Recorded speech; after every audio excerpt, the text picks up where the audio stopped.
Olá! Hoje a gente vai mergulhar numa questão que é, bem, fundamental. O que é que significa de verdade louvar a Deus de um jeito que agrada a Ele? Sabe, quando a gente fala em louvor, a primeira imagem que vem na cabeça de muita gente é essa aí, né? Mãos pra cima, aquela música que arrepia, e não dá pra negar, é uma expressão muito forte. Mas a pergunta que fica é: será que só isso basta? Será que essa emoção que a gente vê por fora é o que define o louvor que Deus está de fato procurando? Vamos pensar numa coisa um pouco incômoda. Imagina só, a gente está lá no meio daquela canção que toca o coração, num culto super bem preparado, e se mesmo assim a nossa oferta de louvor não for aceita por Deus. É um pensamento que mexe com a gente, né?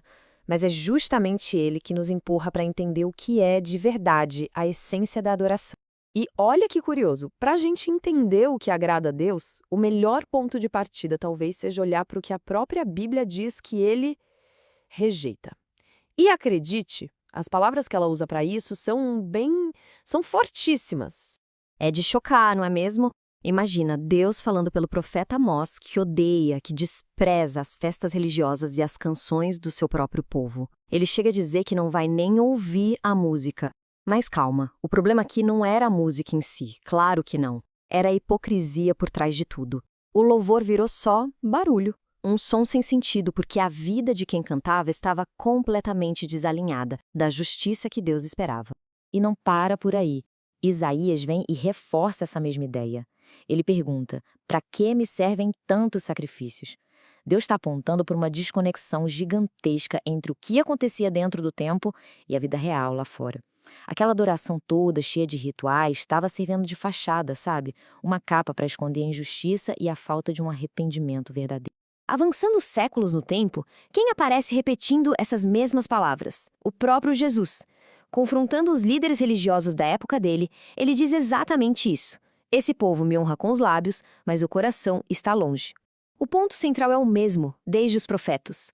Um coração distante invalida completamente a honra que sai da boca. A adoração sim pode ser totalmente em vão. E essa tensão toda não é algo novo, não.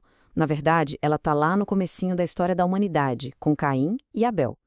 Pensa bem, os dois trouxeram ofertas para Deus.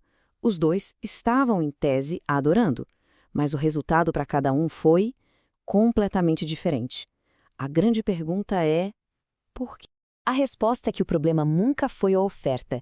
Não é que Deus não goste de frutas e vegetais. O que ele rejeitou não foi o que Caim trouxe, mas o como ele trouxe. Foi a atitude por trás daquele gesto. A Bíblia deixa claro que as obras de Caim eram más. Já Abel, bom, Abel se aproximou com fé, com um coração correto. E isso nos ensina uma lição que vale até hoje. O coração de quem oferece importa muito mais do que a oferta em si. Ok, para a gente aprofundar um pouco mais nisso, é super importante a gente diferenciar duas palavras que, no dia a dia, a gente acaba usando como se fossem a mesma coisa: louvor e adoração. Vamos lá. O louvor, basicamente, é a expressão externa. É o que a gente faz, o que a gente fala, o que a gente canta. É a parte que todo mundo vê e ouve, sabe? Tipo aquela primeira imagem que a gente viu. É como a gente publica, anuncia a grandeza de Deus para o mundo. Já a adoração, bom, a adoração é o que acontece do lado de dentro. É a postura do coração. É um sentimento de reverência, de submissão, de amor profundo. É quando a gente reconhece quem nós somos diante de quem Deus é. A adoração, então, é o combustível que alimenta o louvor. E é aqui que tudo se conecta. Porque quando a gente separa uma coisa da outra, aí sim temos um problema.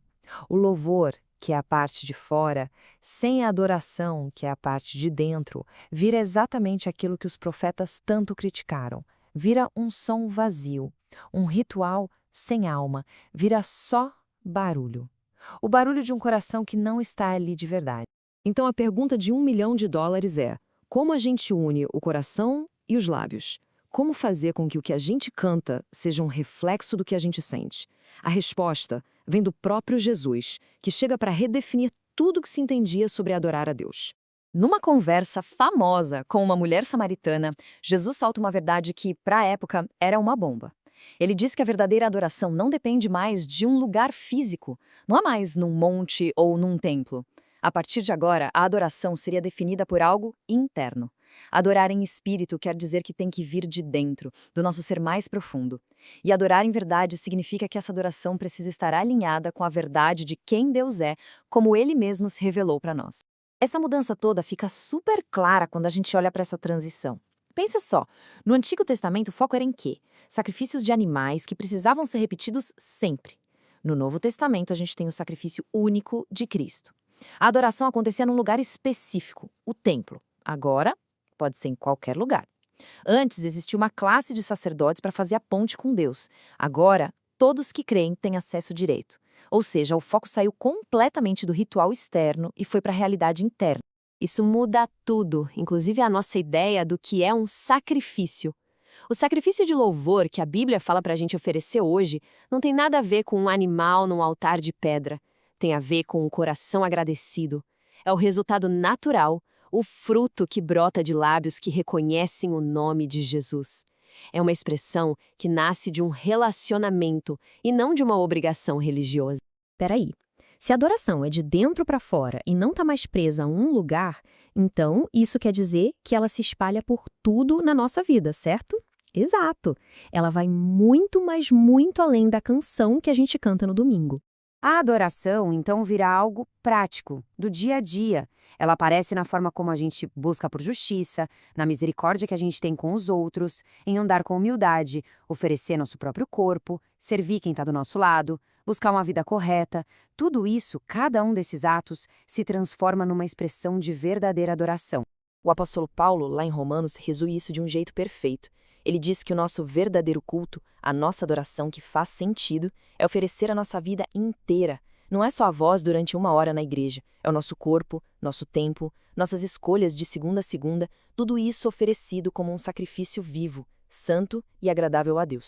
Isso nos leva à reflexão final. O louvor que a gente oferece, ele acaba quando a música para? Ou é exatamente aí que ele começa a ser visto de verdade, no nosso jeito de viver? O teste final da nossa adoração não é o volume do nosso canto, mas a coerência da nossa caminhada. Porque o louvor que de verdade agrada a Deus é aquele que continua ecoando nas nossas atitudes, muito tempo depois que a última nota da canção já se foi.